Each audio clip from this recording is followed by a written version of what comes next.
Action! Je dis quoi? Bah attends, j'ai pas dit bonjour encore. Non, Ah si, non. faudrait que tu t'en ailles. On me voit pas. Non, mais par contre, tu te tais. Je recommence. Je vais vous parler de mes histoires paranormales qui me sont arrivées. Ça fait écho à la première vidéo que j'ai fait. Si vous ne l'avez pas vue, je vous mets une fiche juste ici. Oh my god, j'ai toujours rêvé de dire ça. Mais je vais pas vous raconter ça tout seul. Je profite de ma venue dans l'est de la France pour faire ça avec quelqu'un qui m'est très cher. C'est notre ami Maverick. Can you come, bitch? T'es apparu. Bonsoir. Genre, la magie du montage, t'es apparu, genre, clac. Présente-toi parce que personne ne sait qui t'es. C'est un peu méchant. Alors, regarde pas là, là. Oui, non, merci. Bah enfin, t'étais en train de te regarder, espèce de narcissique. Je te regardais toi en fait, pas moi. Salut tout le monde, bah moi c'est Maverick et vous m'avez peut-être déjà vu sur TikTok avec ce monsieur là sur quelques collaborations. Et là, on n'est pas du tout dans l'ambiance d'avoir peur, par contre. Bah genre, tu crois... Ouais, toi, t'y crois de ouf, genre. Ouais, parce que moi, j'y crois pas. Genre, enfin, je suis ouvert à ça, mais par contre, je vais souvent essayer de rationaliser et généralement, dans les expériences qui me sont arrivées, moi, genre, je peux toujours trouver une petite explication rationnelle derrière. Non, moi j'ai eu énormément d'expériences, enfin énormément, tout est relatif. Mais j'ai eu plusieurs expériences dans ma vie qui font que, à chaque histoire que j'ai pu vivre, je ne peux pas l'expliquer scientifiquement ou un truc comme ça, tu vois. C'est Mais attends, parce que là, tu vas me faire peur. J'ai peur facilement.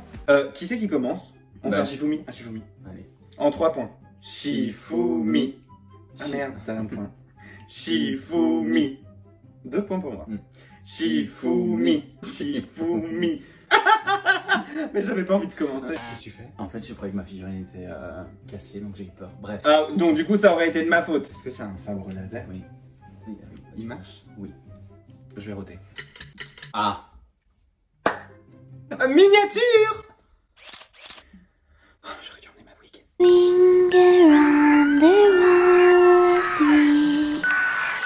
Mon histoire se passe entre 2004 et 2006. En fait, j'habitais dans une maison qui était vraiment dans les bois, genre vénère. Et ma petite sœur avait sa chambre collée à la mienne. En fait, on avait une cloison entre nos deux chambres, mais vous savez, c'est les cloisons qui ont été genre rajoutées en placo. Tu vois, les trucs comme ça. Et du coup, j'entendais tout ce qui se passait dans la chambre de ma petite sœur. Et ma petite sœur n'a absolument jamais voulu dormir dans sa chambre. On sait pas pourquoi. Genre, elle a jamais voulu. Donc pendant les 2 ans, elle a dormi dans le lit de ma mère tout le temps. Enfin, elle était jeune, hein. Elle avait genre 7-8 ans, tu vois. Mais normalement, c'est pas l'âge à laquelle c'est censé être, tu vois. Et j'entendais la nuit dans la chambre, j'entendais du bordel, mais genre je vous dis des trucs qui tombent, ça grattait contre le mur et tout. Et moi je suis toujours du genre à rationaliser, donc du coup j'étais genre ouais, il y a des rats dans les murs ou des trucs comme ça, alors que dans le placo je suis pas sûr que les rats ça puisse, je sais pas, bref. Et j'entendais des bruits tout le temps, mais bon comme c'était sous les toits, je me disais aussi que ça pouvait être les oiseaux, des trucs comme ça. Donc bon je me suis jamais réellement inquiété, parfois j'entendais genre des pas, genre ça courait ou des trucs comme ça. Mais I was like, I'm scared, so... Donc t'entendais pas, à aucun moment tu l'as dit à ta maman? Non, jamais. Ah. Et quand on est parti, la propriétaire nous a dit que son mari s'était pendu dans cette chambre. Donc en fait, heureusement par contre qu'on déménageait et que j'en c'était au moment de l'état des lieux parce que j'étais genre, bitch. J'aurais dit, bah non, je vis pas la maman. Sans moi, je serais parti. Non mais genre, franchement, j'ai eu trop peur. Et c'était la chambre de sa plus petite. Parce qu'ils avaient 2 gamines. Okay. D'ailleurs, il y en a une des 2, elle nous a donné un hamster, donc c'était quand même vachement sympa. Elle est gentille. Il s'appelait Bob. On s'en fout du hamster. Oui, c'est vrai. Il était possédé ou pas? No, he wasn't. Maybe. Quand tu expliques ton histoire, dans ta tête, qu'est-ce qui se dit? Est-ce que c'était vraiment quelque chose un peu surnaturel ou bien est-ce que tu peux expliquer de A à Z scientifiquement ce que c'est? Non, je peux pas expliquer scientifiquement. Après, c'était genre grave dans la forêt. C'était sous les toits. Genre, il pouvait grave y avoir des bestioles qui marchent. Genre, par exemple, quand j'avais un oiseau. T'as déjà entendu un rat ou une souris courir? Ça fait sur le mur. Enfin, tu vois, ça fait genre. Non, mais je sais qu'un hibou, quand ça marche, ça fait les mêmes bruits de pas qu'un humain. Non. J'ai peur de rien. Enfin, j'ai peur de rien. J'ai peur d'un rien. En soi, genre, j'ai jamais eu de sensation genre qu'on m'observait ou qu'on me poussait ou des trucs comme ça, hein, par contre. Genre, c'est vraiment juste des bruits. Il y a eu des bruits et ma petite sœur qui ne voulait pas dormir dans cette chambre. Mais après aussi, elle, tu vois, pour ce côté-là, c'était en plein divorce de son père et de ma mère. Donc du coup, tu vois, genre, ça peut aussi s'expliquer. Pour ça, ça peut s'expliquer. Ben, dans le sens où il y a quand même un peu des indices, tu vois ce que je veux dire. Parce que quand on est enfant, il paraît il y a énormément d'enfants qui sont un peu sensibles à ce genre de trucs. J'avais un monsieur qui était assis sur ma table de chevet pendant que j'étais gamin. Oui, bah moi, petit, je me souviens. Petit, non, mais quand je me souviens que je suis toujours un peu réceptif à ce genre de trucs. Mais je me souviens que petit, parfois il y avait des trucs que je pouvais pas expliquer. Et que comme maintenant, en tant qu'adulte, je repense, je me dis, bah putain. Petite sœur aussi, par exemple, elle voulait pas aller dans un moment, toute une période dans sa vie, ma sœur elle voulait pas aller dans sa chambre. Ah bah comme moi. Bah ouais. Tu veux mon avis sur le truc ou pas? Non, me fais pas peur, hein. Dis pas ça pour me faire peur, genre tu non, dis bah, ton de toute façon avis. tu n'y vis plus. Non, I don't live here. Alors moi je pense qu'en effet c'est une histoire un peu compliquée dans le sens où oui, en effet ça pourrait être un hibou. Mais cela dit, surtout en tant qu'enfant, etc., parfois on a tendance à un peu romancer ou exagérer un peu les choses, mais il y a quand même une différence, selon moi, il y a quand même une sacrée différence entre un pas humain et un pas d'un animal. Si tu me dis que c'était des pas qui n'étaient pas forcément rapides, qui avaient plus ou moins la même cadence qu'un humain qui marche normal, c'est quand même... Non, justement, ça faisait comme si ça courait un peu, tu sais. Comme si quelqu'un courait. Genre... Un hibou, c'est un animal... Ça faisait ça. Ouais. Attends, il ne peut pas faire ce bruit-là. Non, mais ça peut être un truc qui tombe sur le sol. Mais du coup, il faut quelque chose qui le pousse. Ouais. That was a scary story. Yeah, it's your time. Turn.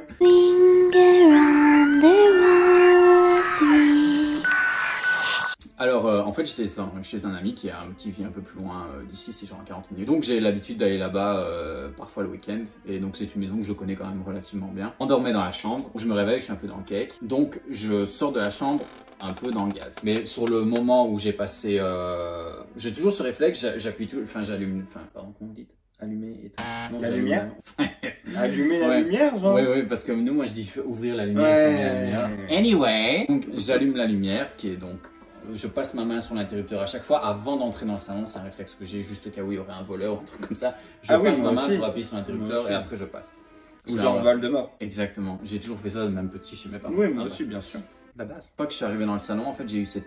Donc là, j'étais réveillé, j'étais pleinement réveillé. Et au moment où je suis entré dans le salon, j'ai eu une sensation trop bizarre, dans le sens où j'avais vraiment la sensation d'être épié. Pour te donner un exemple, tu sais quand tu te promènes dans une forêt tout seul, t'es un peu parano, tu vois, t'as un peu l'impression qu'il y a des trucs qui t'observent. Non, je n'ai jamais fait ça. J'ai vu Blanche-Neige. Hein. Quand vous marchez seul dans un endroit que vous n'avez pas l'habitude de fréquenter, que vous avez l'impression de vous regarder un peu derrière vous, etc. Et ben moi, en gros, j'avais cette sensation-là, à l'instant même où j'ai mis... je vois, on a compris. Donc je continue à avancer parce que mon but était quand même d'aller aux toilettes. Ah mais genre, moi par contre j'abandonne les toilettes. Hein. Oui mais non, mais en fait au début je me disais c'est bon, il n'y a pas besoin de... encore une fois, je connaissais les lieux, donc j'avais pas à avoir peur. Donc j'avance, je passe la cuisine, je vais aux toilettes, je reste plus ou moins 3 minutes aux toilettes, je passe dans la salle de bain pour me laver les mains. La sensation était tellement grande que en fait j'avais qu'une envie, c'était de repartir dans la chambre. Je vais pas laisser les lumières allumées. Donc, ah non, moi je les laisse allumer, je m'en bats la race. Ouais mais non, je pouvais pas. L'électricité, la vie quotidienne. Je m'en fiche. Oui. C'est soit ça, soit je me chie dessus. Un caleçon, ça coûte cher aussi. Alors en fait, ce qui est arrivé, je vous dis ça très sérieusement. Là on le dit ça un peu en rigolant, mais là je vous le dis très sérieusement. Si, on va faire de l'humour mon petit père, parce que moi, sinon, je vais me chier dessus ce soir. Je quitte la cuisine, donc j'avais l'interrupteur sur ma gauche. J'appuie sur l'interrupteur, donc on entend le clic de l'interrupteur. Au moment où mes pieds ont franchi le cadre de porte, j'ai eu cette sensation-là. Arrête. En fait, quand vous ressentez ça, j'avais vraiment la sensation que c'était quelqu'un qui m'avait attrapé. Donc là, dans ma tête, c'était en mode, il y a quelqu'un dans la maison. What the fuck. Enfin, j'ai fait un gros putain. Et mon ami m'a entendu. Il est venu près de moi. Et donc il m'a dit mais qu'est-ce qui se passe et tout, donc je lui ai expliqué et il me dit mais non mais c'est rien du tout. Mon pote est très terre à terre en fait, donc même si je lui ai expliqué l'histoire, il était en mode tu devais rêver ou t'es à moitié endormi. Vous avez pas genre fait le tour de la maison que ce soit réellement quelqu'un? Toutes les portes étaient fermées etc. Bah oui mais s'il est rentré plus tôt et qu'il est dans la baraque. Non, franchement en vue de T'as jamais regardé les traits d'horreur de Squeezie genre? En vue de franchement de l'architecture de la maison, ce n'était pas possible qu'il y ait quelqu'un à l'intérieur. Le lendemain matin, mon pote se réveille et il me dit alors ton cauchemar, et là je l'ai regardé d'un air très sérieux, je fais par contre c'était vraiment pas un cauchemar. Ouais. C'était la chose vraiment la chose pour laquelle je ne peux rien donner de rationnel là-dedans. Je suis pas quelqu'un de malade, je suis pas quelqu'un... on doit mettre un terme là-dessus, je pense que c'était peut-être un genre d'esprit ou je sais pas quoi. Donc c'est un truc qui me fait pas spécialement peur, c'est d'utiliser ce terme-là. C'est pas le terme qu'on doit utiliser, mais du moins c'était une espèce de force non physique qui m'a retenu. Je pense pas que c'était agressif par contre. Il ou elle te trouvait sexy?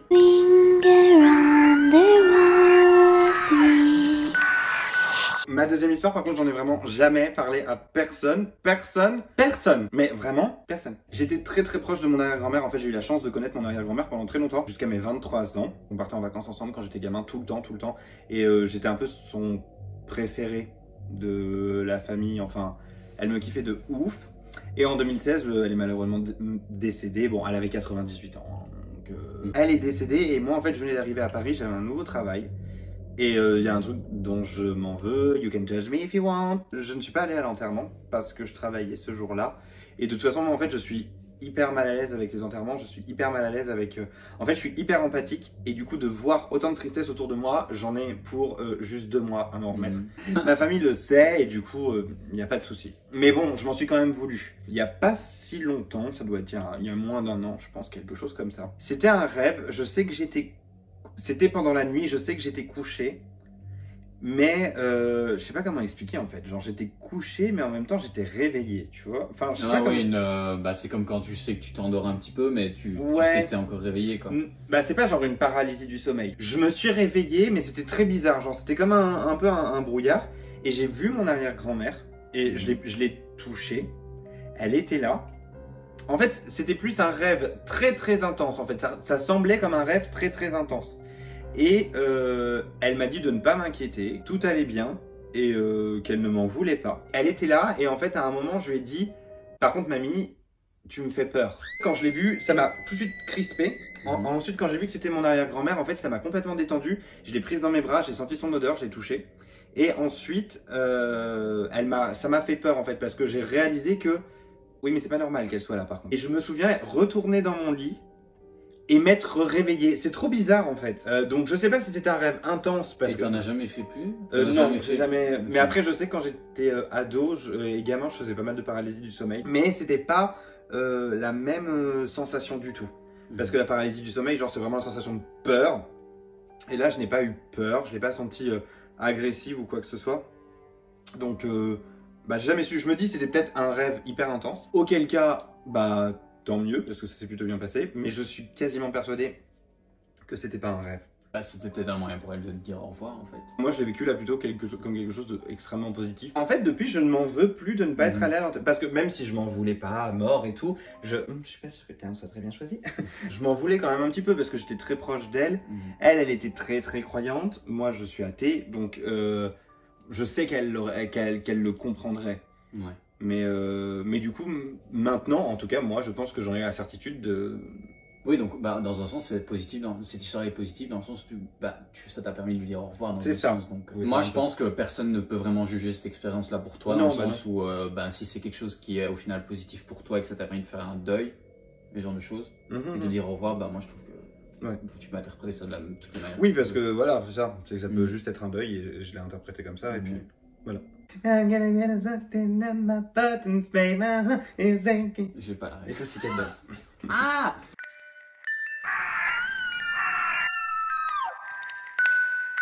Alors c'était un truc, donc il y avait quelqu'un avec moi, donc il y avait mon cousin Loïc, on était en camping en Ardèche, donc on est parti là-bas pendant des années, on partait là-bas au même endroit.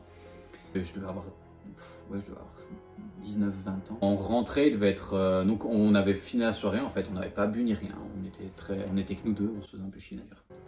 Et en fait on a comme d'habitude, ce qu'on faisait, on se promenait dans le camping la nuit en fait. C'était quoi ce bruit?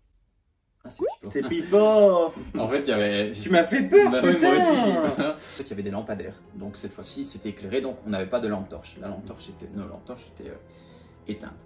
Et en fait, à un moment donné, donc on était en pleine discussion, et il y a mon regard qui a été attiré par quelque chose de brillant. Et Loïc m'a arrêté, il m'a tenu comme ça, il a fait putain regarde. Et en fait au loin, donc quand je dis au loin, c'était peut-être à 100 mètres, il y avait en fait un espèce de... Il y avait des buissons, et en fait derrière les buissons, on a vu une grosse sphère. Mais quand je dis grosse, c'était un truc, je saurais pas vous dire de quel diamètre, mais c'était énorme. Et donc on s'est arrêtés tous les deux, et en fait il n'y avait aucun bruit, il n'y avait pas de bruit, il y avait juste cette sphère lumineuse qui avançait un petit peu.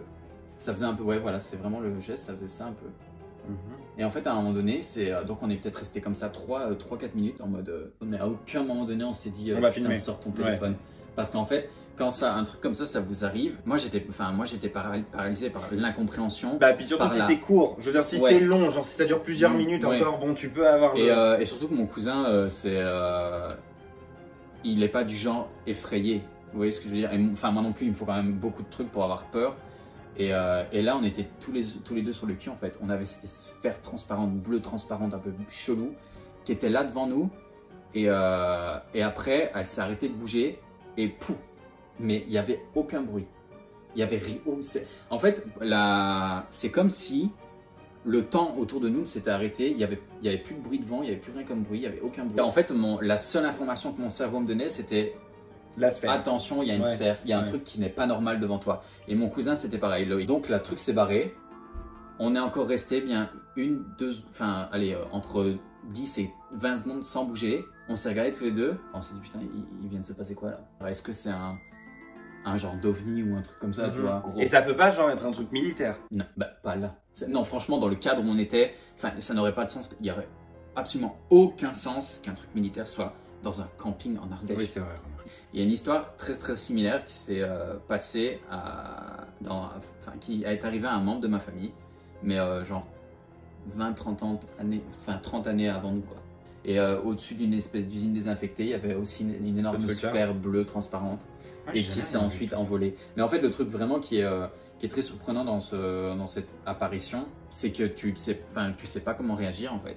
Tu penses que ça venait d'ailleurs? Je pense que ça venait un peu d'ailleurs. Ouais. I'm your best friend. Non. Qu'est-ce que je dis? Bah, au revoir. Ah oui. Au revoir. Putain, on est des gamins. Grave. Merci à tous d'avoir regardé cette vidéo. Je vous laisse aller jeter un œil à la chaîne de Maverick que je vous mets juste ici. Je sais pas faire par contre.